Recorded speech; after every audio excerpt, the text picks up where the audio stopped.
T'es rodé? Je suis rodé. Hein. Bonsoir pour ceux et celles qui sont sur Facebook.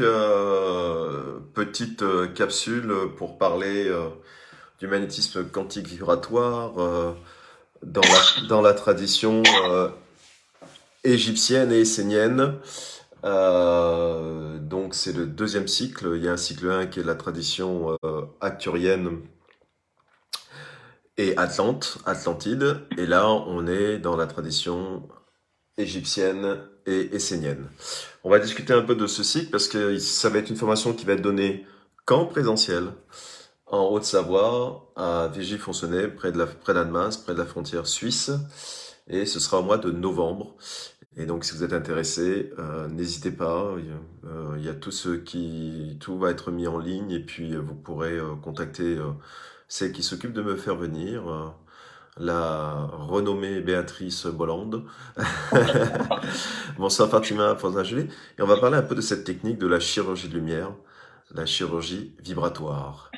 Mais cette fois-ci, non pas dans la tradition, euh, on va dire, Acturus du peuple des étoiles et dans la tradition des Atlantes, mais vraiment dans la tradition, on va dire, un peu plus terrienne, mais en même temps céleste, égyptienne et christique, n'est-ce pas, avec les Esséniens. Et c'est vrai que pas mal de gens me demandent quelle est la différence entre entre les deux traditions. Et eh bien, je vais vous expliquer un peu ce soir quelle est la différence déjà au niveau historique de cette chirurgie vibratoire de lumière. D'abord, il y a plusieurs siècles qui se sont passés entre le temps où les Acturiens ont apporté ça, cette tradition de chirurgie vibratoire aux Atlantes, que les Atlantes l'ont évidemment professé. Et après, durant les millénaires de l'Égypte, euh, les égyptologues et les médecins égyptiens l'ont transformé vis-à-vis de leurs croyances et de leurs connaissances. Et après, évidemment, les Esséniens, avec l'énergie christique, l'ont transformé de nouveau. Donc c'est une évolution qui s'est faite, et les deux sont très complémentaires. Vous pouvez faire l'un ou l'autre, ça marchera de la même façon, et vous pouvez avoir les deux parce que c'est un complément et avec des traditions différentes, et c'est surtout très intéressant. Et puis vous pouvez après piocher dans toutes ces connaissances de soins de chirurgie vibratoire de lumière, de ces soins énergétiques, ce qui vous plaît le plus et ce que vous estimez, ce qui vous rapproche le plus. Alors, pour comprendre un peu la différence, eh bien, peut-être que vous le savez, peut-être que vous ne le savez pas. Euh, Tout le monde a entendu parler hein, de Jésus, de Joshua, et chacun en a son idée propre. Mais il y a une chose que je pense qui est commun à tout le monde, c'est que tout le monde considère, en tout cas depuis la nuit des temps, que c'est un guérisseur, puisqu'il faisait les célèbres miracles de guérison. C'était même un moyen de propagande à l'époque. Et donc, c'est une chose qu'on ne peut pas lui enlever, quelle que soit la croyance, que c'était un grand guérisseur et que, évidemment, de sa tradition de guérisseur qu'il a laissé à ses apôtres, à ses disciples, eh bien, on en a tiré dans les traditions populaires et dans les croyances monothéistes, eh bien, les soins d'énergie christique. C'est-à-dire qu'en fait, que l'égrégore, quand on parle de Jésus, de Joshua, quand on parle de Christ, eh bien, il y a un égrégore de guérison qui s'est formé au fil des siècles, au fil des croyances, et que cet égrégore-là, ben, il existe dans le champ quantique informatif et il est constamment utilisé encore par rapport à énormément de gens, qu'ils soient athées ou croyants, pour guérir et pour soulager les douleurs des gens. Ce que l'on sait peut-être un peu moins, en tout cas ce qui est moins souvent raconté dans la vie de cet homme qui s'appelait Jésus Joshua, eh bien c'est qu'il a fait plusieurs voyages en Égypte. Et donc vous allez comprendre le lien par rapport à ça. C'est une histoire qui est très peu racontée de sa part, qui est une tradition qui est véhiculée par certains courants et certaines croyances. Et ce qui est intéressant, c'est que dans l'islam, par exemple, eh bien, dans l'islam qui vénère aussi Marie et vénère Jésus, hein, comme pour eux de leur côté comme un prophète, comme Abraham, comme Moïse et ainsi de suite, eh bien, pour des traditions musulmanes, dans leur connaissance, Jésus a vécu euh, quelques années en Égypte et a fait plusieurs voyages là-bas. Et c'est de là qu'il aurait tiré sa connaissance, notamment de la tradition de la médecine égyptienne et de la médecine essénienne. Alors, il y a plusieurs histoires que l'on raconte par rapport à ça. C'est-à-dire que il aurait d'abord été amené la première fois en Égypte, c'était pour éviter le massacre des innocents, c'est-à-dire le massacre des jeunes enfants. Bien que beaucoup d'historiens mettent en doute cette histoire de massacre des enfants, qui pour eux aurait été pas fait du temps forcément de Néron, mais il aurait existé quelques années auparavant, peut-être même des dizaines d'années auparavant. En tout cas, on fait référence à ce massacre des jeunes innocents, et pour éviter cela, ben, la famille de Joshua, de Jésus, a décidé eh bien, de se réfugier en Égypte. Et pour certaines traditions, il serait resté là-bas 3 années, et durant ces 3 années-là, il aurait été initié eh bien, à ces soins de chirurgie vibratoire de lumière. D'accord? Et ce qui est intéressant, si vous voulez, c'est que finalement, ce séjour-là de Joshua, eh bien, va façonner sa façon, eh bien, de soigner après, en Judée et en Palestine, eh bien, tous les gens qui venaient à lui pour être soignés. Joshua avait bien compris que pour que son message d'amour passe, pour que son message d'amour du cœur passe, eh bien, il fallait qu'il impressionne les gens qui venaient le voir pour qu'ils puissent adhérer à sa conception qu'il avait, eh bien, d'incarner sa divinité dans la matière. Et réaliser des guérisons, vous comprenez bien que si quelqu'un vous guérit d'une pathologie qui était considérée comme inguérissable à cette époque-là, eh bien, il y avait un lien de confiance qui allait s'instaurer et que la personne, après, écouterait beaucoup plus facilement votre façon de voir la vie, votre façon de penser et votre façon d'expliquer comment vivre l'amour de soi et l'amour du divin en soi, comme l'a fait, selon votre croyance, cet homme, ce guérisseur, ce fils de Dieu, ce prophète, peu importe, on est dans la spiritualité, tout est juste et cela ne concerne que vous. Et en fait, si vous voulez, euh, ce qui est intéressant, c'est que dans certaines traditions, eh bien, on pense que durant les 3 années que Jésus a passées sur la terre des pharaons, eh bien, son voyage l'aurait conduit à 300 kilomètres du sud du Caire et dans une région et dans une ville qu'on appelle Der El Moharak. Et c'est dans cette région, dans cette ville-là, que Jésus, finalement, aurait professé sa première vision, qu'on va appeler plus tard les chrétiens, le christianisme, et qu'on appelait peut-être pas comme ça à l'époque, d'accord? En tout cas, sa vision de la vie spirituelle sur Terre et la vision de son Dieu, auquel il croyait, auquel il adhérait. Et donc, c'est intéressant parce qu'il était déjà très jeune, mais vous savez que dans la spiritualité, le mysticisme, l'âge n'est pas un problème, ce n'est qu'un marqueur temporel. Et il y a une chose qui est sûre, c'est que Joshua a sûrement dû montrer de naissance de grandes capacités, ce qu'on peut appeler maintenant des talents ou des dons, de perception des choses de l'au-delà, et une grande capacité énergétique dans le magnétisme. Comme aujourd'hui, vous avez des millions et des centaines de millions de personnes qui naissent tous les jours sur Terre et qui auront cette potentialité-là et cette capacité en conscience de naissance, parce que nous l'avons tous de naissance, certains l'ont en conscience et d'autres pas, d'autres vont apprendre au cours de leur vie, et bien qu'ils possèdent ces talents, ces dons, et ils décideront après s'ils veulent les utiliser ou pas. D'accord? Et il y a toujours eu entre le peuple hébraïque et le peuple égyptien, rien que l'histoire de l'Exode avec Moïse, il y a toujours eu de toute façon une interaction de peuples entre ces deux peuples-là, entre les Égyptiens et les Juifs de l'époque des pharaons.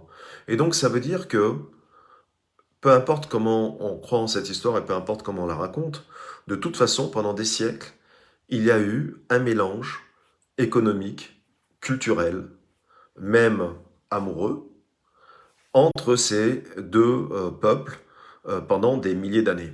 Et donc il n'est pas aussi incongru, et peut-être pas aussi extraordinaire que ça, que naturellement la famille de Joshua, pour se protéger, ait décidé de passer la frontière et d'aller vivre en Égypte. Parce que ce n'était pas un pays inconnu dans l'histoire de la Judée, dans l'histoire des Juifs, et que c'était deux nations qui se sont réellement côtoyées pour le pire et pour le meilleur durant leur histoire. Euh, Qu'est-ce que je peux vous dire encore? C'est que, par exemple, euh, c'était des spécialistes, les Jésuitiens étaient des spécialistes, ça aussi on le sait un peu moins, eh bien, c'était des spécialistes des annales akashiques, et s'il y avait beaucoup de prêtres qui étaient astrologues, et des astrologues qui étaient très réputés dans le monde, en Égypte. Ils avaient une connaissance de l'astrologie phénoménale, et ils avaient une connaissance des annales akashiques. Et donc, Joshua, Jésus, durant ces 3 ans, eh bien, a été baigné dans cette culture-là et a été enseigné dans cette culture-là, donc de l'astrologie et des annales akashiques. Et vous voyez, ça nous montre vraiment que cet homme-là, incarné comme nous sur cette terre, eh bien, avait tout pour potentialiser sa connaissance de l'au-delà, sa spiritualité, son magnétisme. Il était au bon moment, aux bons endroits, dans les traditions millénaires et les connaissances millénaires. Et là où on peut finalement le remercier, il peut se remercier quelque part, il en a pleinement profité, il a pleinement appris et il est allé vraiment avec passion dans ce domaine-là et il s'est laissé vraiment enseigner dans toutes les traditions pour en tirer après, eh bien, sa croyance à lui, sa vision du monde à lui et ça a donné, eh bien, de cette simple histoire, la religion catholique qui perdure encore plus de 2000 ans après son existence. Donc c'est quand même pas mal comme égrégore énergétique. Ok. Ce qu'il faut savoir, c'est que dans ce voyage de protection, euh, ne pensez pas qu'il y avait juste Marie et Joseph et, euh, et Jésus qui sont partis en Égypte. Non, non, c'était une famille complète, d'accord. Et il y avait également, parce que selon certaines traditions, Joseph avait déjà eu des enfants avant Marie, d'un premier mariage, et tous ces gens-là faisaient partie eh bien, de la fraternité essénienne. Donc c'est vraiment un clan qui s'est déplacé dans la fraternité essénienne pour aller vivre en Égypte. Euh, alors vous m'interrompez quand vous voulez, hein, évidemment. Sinon ça... Il faut savoir que maintenant, il y a le temple qui était à Dendera, eh bien, est très réputé. Vous savez que les temples n'étaient pas construits au hasard. Et le temple de Dendera, là où Jésus a été enseigné, eh bien, au niveau cosmotellurique, est un haut lieu cosmotellurique et il est un emplacement très sacré au niveau des constellations du zodiaque. Et il a une particularité, c'est que il a été vraiment construit pour que le jour où l'axe de la Terre modifie son positionnement, eh bien, ce temple-là recevra un maximum de vortex énergétiques. Ça, c'est encore une autre histoire dans l'histoire. Ce temple qui est important dans la vie de Jésus, de Dendera, eh bien, c'est le temple de la déesse Nout. La déesse Nout, en fait, c'est très simple. En Égypte, c'est la mère d'Isis. Vous voyez, il y a énormément de personnes, quand elles écouteront cette capsule, eh bien, connaissent Isis. Et Isis, c'est vraiment, eh bien, les soins d'Isis, le féminin sacré, toute cette tradition de soins énergétiques égyptiens. Eh bien, Nout était la maman d'Isis. Voilà. Et d'ailleurs, souvent, on les confond tous les deux dans certaines traditions. On confond la mère et la fille. Est-ce un hasard? Eh bien, écoutez, on dit que les chiens font pas des chats, les chats font pas des chiens. Finalement, en tout cas, c'était la même énergie. Ok? Et si vous voulez, ce qui est intéressant, c'est que souvent, elle a été représentée dans ce temple-là. Il y a des représentations de Nout avec un détail qui est très particulier, mais qui est très symbolique, eh bien, c'est que Nout est souvent représenté à la base de son corps, il y a un trou béant, d'accord? Et ce trou béant-là, c'était fait pour expliquer aux personnes à l'époque du temps des pharaons qui savaient ni lire et écrire, c'était pour expliquer que c'était un aspect, on va dire, maternel de la chose. C'est-à-dire que c'est comme si Nout avait enfanté toutes les étoiles du firmament. Et quand on voit, vous voyez, c'est intéressant parce que quand on voit ce grand trou qui est symbolisé dans sa représentation graphique, eh bien, ça fait penser au trou noir de l'univers. Et vous savez, peut-être que vous le savez, peut-être que vous ne le savez pas, vous savez comment les étoiles sont créées dans l'univers? Eh bien, elles sont créées par les trous noirs. Donc, quelque part, des milliers et des milliers avant la naissance de Jésus, les Égyptiens savaient que les trous noirs étaient créateurs d'étoiles. Ce que nous, on vient juste de découvrir scientifiquement. C'est-à-dire que ça a été prouvé scientifiquement que les trous noirs créaient des étoiles. Ça a été prouvé il n'y a pas très longtemps. Et vous savez pourquoi? Comment sont créés les trous noirs? Eh bien, c'est très simple. Un trou noir, ça avale tout. Alors, vous avez des trous noirs dans l'univers qui sont capables d'avaler des galaxies entières. Écoutez bien ce que je vous dis. Là, je ne parle pas de planètes. Je parle de galaxies. Il y a des méga trous noirs dans l'univers qui sont capables d'avaler des galaxies entières. Le problème, c'est que ces trous noirs, parfois, eh bien, ont les yeux plus gros que le ventre. Et ils avalent des choses qu'ils ne peuvent pas digérer. Et ça vous rappelle quelque chose. Et en fait, un trou noir, excusez-moi l'expression, ça rote. Comme si vous aviez trop mangé après un repas. Et comme par hasard, dans la tradition musulmane, pour dire que le repas a été bon, que le repas a été porteur de plaisir, que le repas a été porteur de belles choses, qu'on a passé un bon moment, les musulmans rotent. Et nous, évidemment, au départ, de notre point de vue, on trouvait ça, dans notre tradition à nous, sale. On ne rote pas à table. Mais quand vous connaissez l'explication mystique et spirituelle de roter, vous voyez, ça prend un sens totalement différent. Et donc, en fait, quand ces trous noirs rejettent ce qu'ils ont trop avalé, eh bien, ils créent ce qu'on appelle des jets de gaz, des jets d'énergie dense. Ces jets-là, évidemment, ce sont des jets qui font des milliards, des centaines de milliers de kilomètres de haut dans l'espace et qui sont d'une chaleur extraordinaire. Et à force de monter dans l'espace, ces gaz se refroidissent et en se refroidissant, ça va créer, eh bien, des nouvelles voies lactées et ces voies lactées vont créer des nouvelles étoiles et des nouvelles planètes. Les Égyptiens savaient déjà ça. Jésus savait déjà ça, on lui a enseigné. Et vous savez, vous avez certains magnétiseurs et magnétiseuses qui crachent pendant leurs soins, qui rotent pendant leurs soins. C'est pas étonnant, vous voyez, par rapport à ça.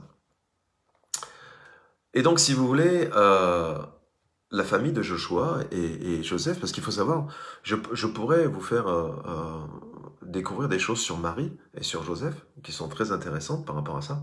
Peut-être qu'un jour je ferai des mini-conférences là-dessus, vous allez apprendre des choses que vous ne connaissez pas de Marie et de Joseph. Mais bref, de toute façon, eh bien, Joshua était imprégné par ces traditions. Et c'est là que revient eh bien, ce que vous allez apprendre dans la chirurgie vibratoire de lumière. Vous allez apprendre toutes ces traditions-là, toutes ces connaissances, dans les soins de chirurgie vibratoire, avec la croyance des Égyptiens, la croyance de leur univers, de leur astrologie, et puis avec la puissance de l'énergie christique du cœur. Et vous allez comprendre qu'en fait, quand le Christ a parlé du cœur, il a été imprégné d'une tradition égyptienne qui s'appelle le cœur solaire. Et donc, si vous voulez, c'est dans ces voyages en Égypte qui lui ont fait prendre conscience de la puissance du cœur dans l'acte de guérir des pathologies et l'acte finalement maintenant que l'on voit dans l'épigénétique de modifier son ADN et de potentialiser la réparation des 6 moyens que l'ADN a de réparer nos pathologies en nous. Vous voyez, tout se regroupe finalement au fur et à mesure des millénaires. Voilà. Est-ce que tout le monde suit? Parce que j'essaie de synthétiser, hein. C'est difficile, parce que c'est très... Pour rendre ça clair, voilà.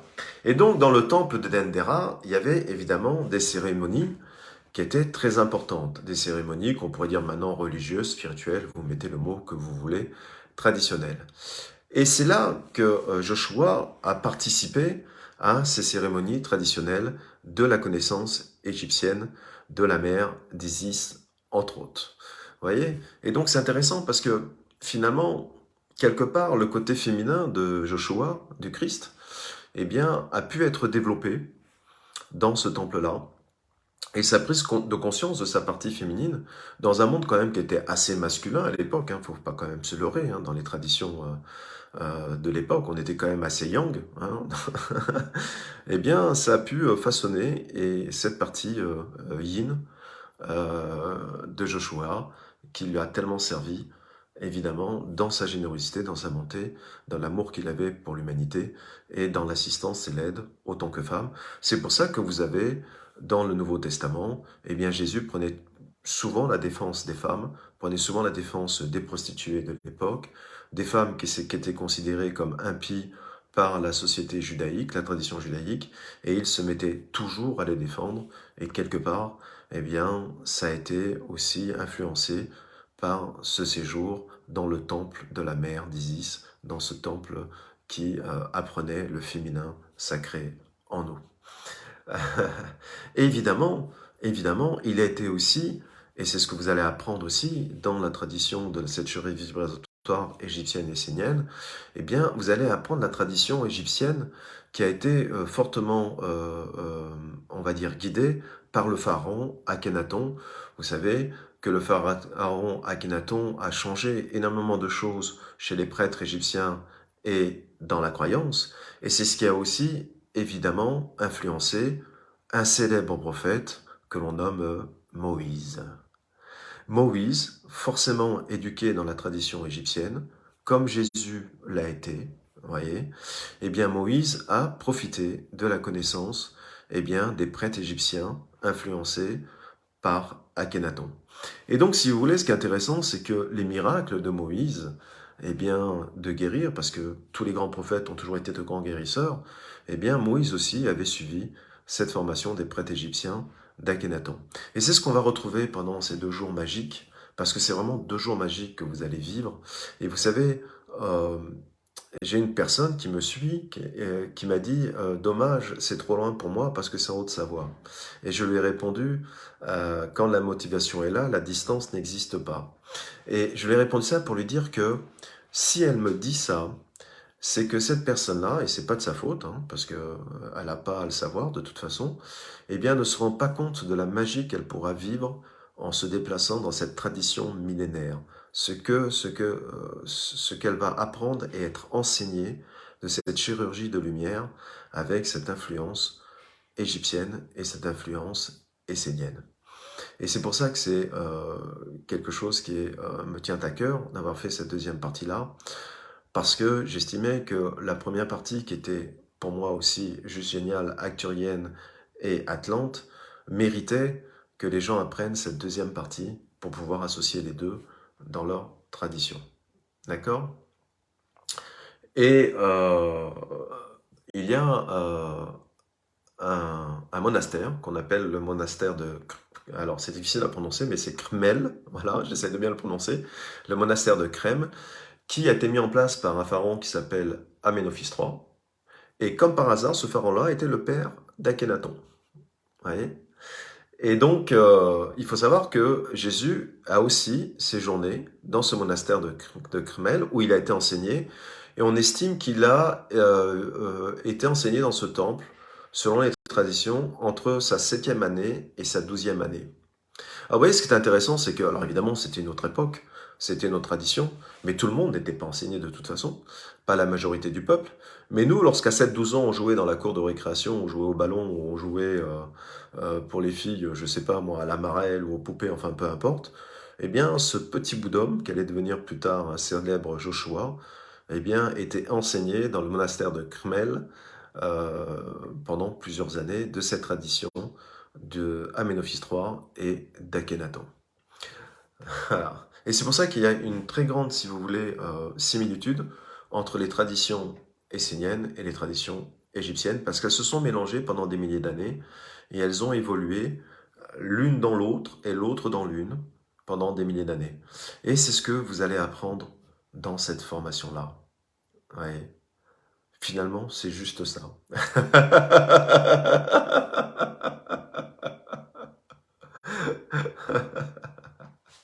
C'est pour ça que si un jour vous avez l'occasion de connaître, comme moi j'ai connu, des chrétiens coptes d'Égypte, eh bien, croyez-moi, allez leur parler parce que vous allez apprendre des choses très très intéressantes sur leur vision de Jésus et de Joshua, sur leur vision de la religion catholique, parce que forcément les chrétiens coptes, eh bien, d'Égypte ont été baignés depuis leur temps d'enfance dans cette tradition égyptienne et dans cette tradition essénienne.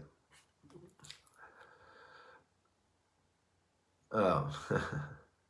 Et donc ça veut dire que Marie, Joseph, le clan, la tribu, les cousins, les cousines, les frères, les sœurs, les enfants, eh bien, ont été, pendant leur séjour en Égypte, baignés dans cette tradition-là et éduqués par des prêtres qui avaient cette double tradition. Voilà. D'accord?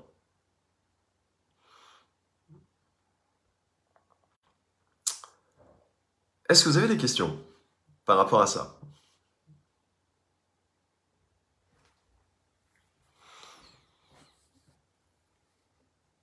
Alors, je vois des pouces qui se lèvent. Voilà, parce que ma mère m'a dit, écoute, ce serait bien que tu fasses une petite conférence pour expliquer un peu, voilà, pourquoi ce cycle-là, et voilà. Et donc, si vous voulez, dans ce cycle-là, on va vraiment traiter des pathologies très précises, d'accord? Avec des techniques, donc, esséniennes et égyptiennes, tout simplement. Et elles vont être très complémentaires. Alors, vous pouvez avoir fait le premier cycle ou pas, ça ne changera rien. Ils sont tous autonomes et indépendants. Et ils vous serviront de toute façon que vous en ayez fait un ou deux. Est-ce que vous avez des questions?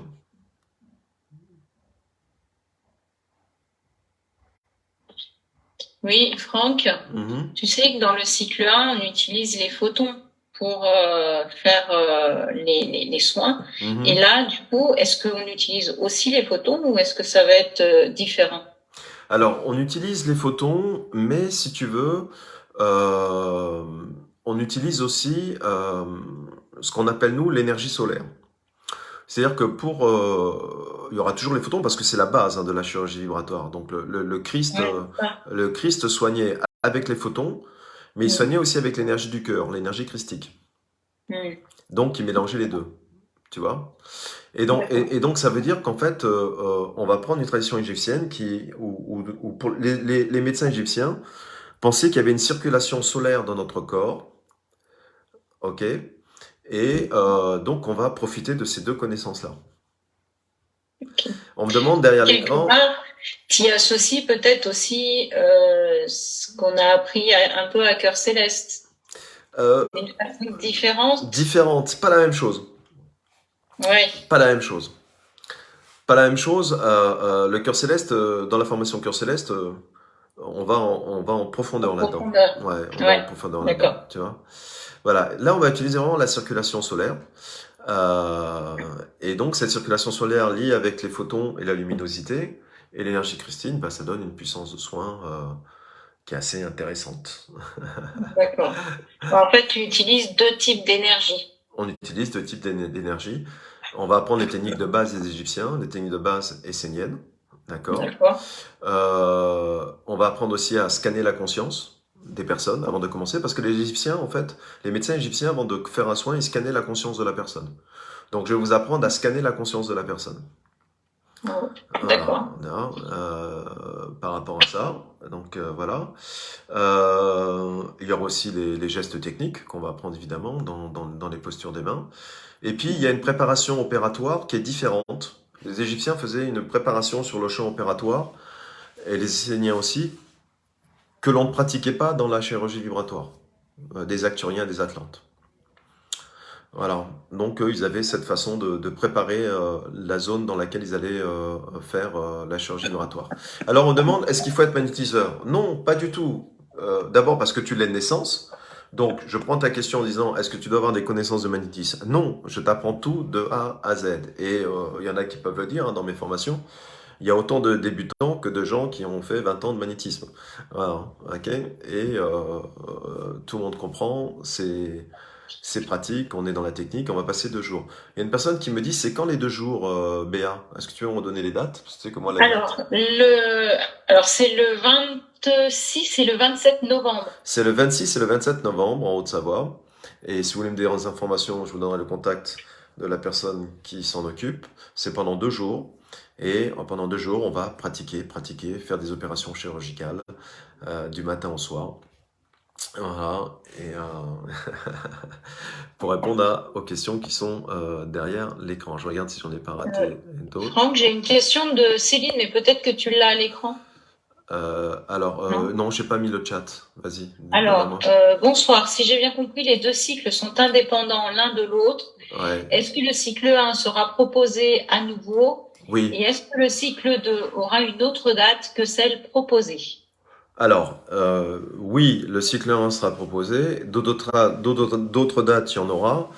À savoir que, vu le nombre de formations que j'ai, et vu que ça va encore s'accentuer au mois de janvier, eh bien, c'est tous les 4 mois, quoi. Et puis celle-là, ça Minimum. fait quoi? Ça fait 2 fois que tu l'as fait, peut-être 3 fois? Ouais. Depuis, ouais. Exactement. Je la propose pas souvent, c'est souvent le cycle 1, mais Exactement. le cycle 2, ça revient. Voilà. Donc c'est vraiment très aléatoire avec moi. Hein. Et donc, en tout cas, une chose qui est sûre, c'est que pour X raison que ce soit, vous ne pouvez pas venir, ça prendra plusieurs mois pour le refaire, ça c'est clair. Ouais. Ça c'est, j'en ai tellement que, entre les formations de soins, les autres formations de soins énergétiques que j'ai, les formations de développement personnel, les formations de coaching, de neurologie, de neurosciences et tout ça. Et puis il y a l'ADN qui arrive aussi, donc. Oui, il y en a un sacré nombre. Ah, moi, je dis aux gens, vous savez, moi, je suis le train qui passe. Hein. Faut sauter dedans quand j'arrive, hein, parce qu'après, vous ne saurez pas quand est-ce que je repasserai par cette gare-là. Hein. C'est ça, quand les formations sont là, faut y aller, quoi, voilà. Parce qu'après, sinon, on ne sait pas quand ça va revenir. Exactement, voilà. La Haute-Savoie est merveilleuse. Hein? Et la Haute-Savoie est merveilleuse. Ouais. On va apprendre aussi parce que pour les Égyptiens, c'est très très important. La synchronisation entre le corps et l'âme, c'était leur base de leur thérapie, et pour les Esséniens aussi, c'était la base de la thérapie aussi du Christ, hein, de raccorder son âme avec son corps, hein, le corps, le temple de l'âme. Et donc, on va apprendre aussi à resynchroniser l'âme et le corps à la façon égyptienne et à la façon essénienne. Voilà, c'est assez intéressant par rapport à ça. On travaille aussi beaucoup des trucs classiques, par exemple comment les Égyptiens et les Esséniens soignaient l'endométriose. Vous savez que l'endométriose, c'est quelque chose quand même qui est assez courant. Les personnes en souffrent beaucoup. C'est quelque chose qui est assez difficile à réguler et à soigner. Donc vous allez apprendre cette technique-là ancestrale. Par rapport à ça, qu'est-ce que je peux donner comme en fait, les techniques du cycle 2 sont beaucoup sur le féminin, finalement, sur les problèmes féminins. Exactement. T'as tout résumé, c'est énormément de problèmes féminins, tout ce qui est digestif, tout ce qui est appareil de reproduction, tout ce qui est deuxième chakra, et ainsi de suite. Et la mauvaise humeur. Et tu vas te faire des amis, toi. Bon, on va le mettre au placard. On va le mettre. Tu as la maman d'Isis qui est pas très contente.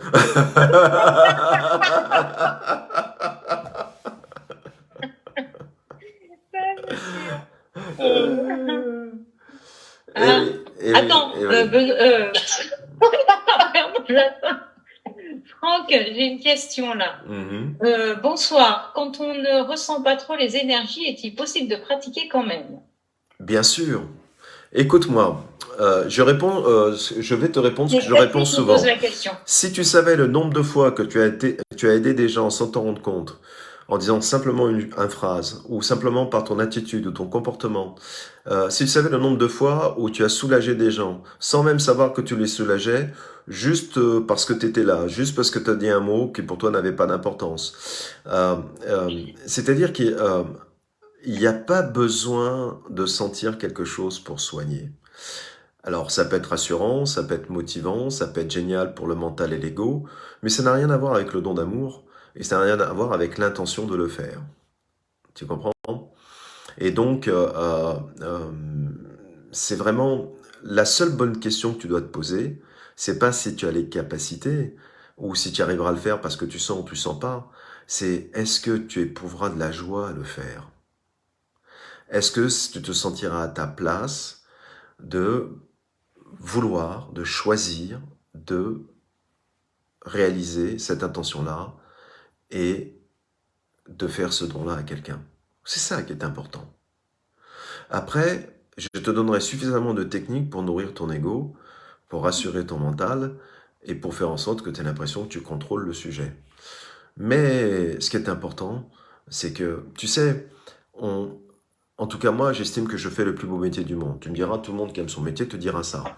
Mais moi, je vais t'expliquer pourquoi je fais le plus beau métier du monde. Écoute bien. Quand je soigne quelqu'un, quand je guéris quelqu'un, c'est pas moi. Quand je ne soigne pas quelqu'un, quand je ne guéris pas quelqu'un, c'est pas moi. Que ça marche ou que ça ne marche pas, ce n'est pas moi. Et donc, je fais le plus beau métier du monde. Qui, sur Terre, va t'embaucher et te payer et que tu dises à la personne qui t'embauche, je vous préviens, si je réussis, c'est pas de ma faute. Si je réussis pas, c'est pas de ma faute. Qui va te payer pour ça? Personne. Et pourtant, l'univers, lui, t'embauche pour ça. L'univers, il n'attend que toi pour faire ça. C'est pas magique. C'est que l'univers, il te demande pas de contrôler le système. Il te demande pas de finalement, de savoir si tu es capable ou pas. Il te demande juste, est-ce que tu aimeras réaliser ce don d'amour à quelqu'un? Je te paye pour ça. Je te rétribuerai en rétribution céleste. Je te rétribuerai en bonheur. Je te rétribuerai en amour. Je te rétribuerai en joie intérieure. Il n'y a que l'univers qui te paye pour ça. Alors évidemment, on a un cerveau gauche. Tu sais, moi, je n'ai que 2 types de personnes qui viennent à mes formations. C'est très simple. Il y a celle qui va me dire, Franck, je suis venu à ta formation parce que ce que tu fais, je le faisais déjà intuitivement. Mais je ne savais pas pourquoi je le faisais. Alors je suis venu pour avoir des réponses. Et donc maintenant, je comprends pourquoi je fais ça. Et la personne part plus heureuse, plus entière. Et puis il y a des personnes qui me disent, moi, je ne sais pas faire ça, je ne sais même pas si je suis capable de faire ça. Mais j'ai tellement envie de le faire.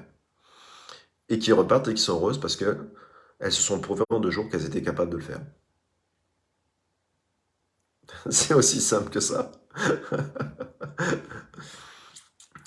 Non? Oui, et puis avec tout ce que tu nous apprends, je pense que les ressentis, c'est obligé qu'on les ait. Ça vient avec la pratique, Donc, ça vient avec le... je me souviens qu'au cycle 1, on va dire que je redémarrais dans l'énergétique et je suis arrivée en me disant, de toute façon, moi, je ressens rien, ça va être compliqué. Et finalement, je suis repartie du week-end, j'avais tout ressenti et tout capté. Et j'ai dit, waouh! Voilà. Ouais, exactement. Parce qu'en tout cas, je vous donne toute cette tradition millénaire égyptienne et essénienne, toutes ces techniques-là en chirurgie vibratoire. Ouais. Et en plus, je vous donne un mode automatique. C'est-à-dire que vous y croyez ou que vous y croyez pas, que vous ressentez ou que vous ressentez pas, le soin se fera. De toute façon. Il y a juste qu'à avoir l'intention. Je pense que tu nous mets dans une telle énergie qu'on ne peut pas faire autrement que de pas ressentir. Oui, c'est possible aussi. Oui, c'est possible aussi. Hein. C'est ça. Et puis, comme tu disais, de toute façon, c'est l'intention. Bien sûr, bien sûr. On part de l'intention, donc. Bien sûr. Vous savez, je vais vous dire une chose. Vous n'avez pas le pouvoir de faire du mal. Vous n'avez pas le pouvoir de faire du bien. Alors évidemment, hors caricature. On est d'accord. Hein, on parle dans la normalité de la vie de tous les jours. Vous n'avez qu'un seul pouvoir, c'est être vous. Et c'est les gens qui jugeront si ce que vous êtes est bien pour eux ou si ce que vous n'êtes n'est pas bien pour eux. N'oubliez jamais ça dans un coin de votre tête. Vous n'avez qu'un seul pouvoir. C'est juste de rester vous-même. Et après, ce que les gens prendront de vous ou ne prendront pas de vous, ce que les gens aimeront en vous ou n'aimeront pas en vous, ce n'est pas de votre ressort. Ce n'est pas votre responsabilité. Vous avez une seule responsabilité, vous. c'est finalement quelque part d'être vous le plus possible, de vous ressembler le plus possible, de vous aimer le plus possible, de vous accepter tel que vous êtes le plus possible et de faire le mieux que vous pouvez avec ce que vous êtes. Et après... Puis de le faire avec passion aussi. Oui, oui, oui, bien sûr. Mais et après, c'est les gens qui se chargeront de décider si vous êtes bien pour eux ou pas. Et dans le soin, c'est exactement la même chose. L'univers, il ne vous demande pas d'être au top, il ne vous demande pas de ressentir des choses, il ne vous demande pas... Vous savez, toute la connaissance que je viens de vous dire, elle est super intéressante, mais elle est inutile dans l'amour. Alors oui, c'est intéressant. Oui, c'est passionnant. Et on a bien raison de se faire plaisir et de nourrir son cerveau gauche. Mais il faut savoir où ça commence et où ça s'arrête. C'est pas parce que j'ai toutes ces connaissances-là, c'est pas parce que j'ai lu mon premier livre mystique à l'âge de 11 ans que je suis un être d'amour. Ça n'a rien à voir. Ma connaissance et l'amour de qui je suis, ce sont deux choses complètement différentes. Alors évidemment, elles peuvent être liées, et tant mieux, mais elles peuvent être complètement différentes. Ouais. Ah, c'est sûr.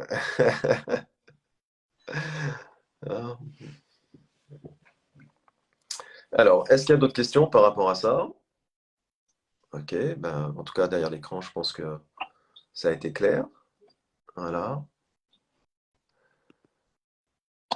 Hop, hop. Donc voilà, vous avez le temps, hein, c'est au mois de novembre. Vous avez le temps aussi, il y aura d'autres petites capsules pour ça. Et puis, voilà, je n'ai pas d'autres questions. Donc, est-ce qu'il y a d'autres questions derrière le Zoom? Non. Non? C'est parfait. Bah, écoutez, tout est bon. Tout est bon. Ouais. Bien, en tout cas, j'espère vous voir en vrai hein, dans cette formation-là. Vous allez voir, c'est passionnant. On va expérimenter ce que eh bien, nos ancêtres soigneurs, il y a des milliers d'années, depuis Aménophis III, et bien avant lui, depuis le temps de Babylone, parce que l'histoire n'est qu'un éternel recommencement, seule la forme change, eh bien, vous allez apprendre ce que les prêtres égyptiens et les prêtres esséniens faisaient dans leur temple, du temps où eh bien, les pyramides étaient le centre du monde. Voilà, je vous dis pour Facebook derrière l'écran, à très vite ici ou ailleurs, et puis une douce fin de soirée lumineuse. Au revoir.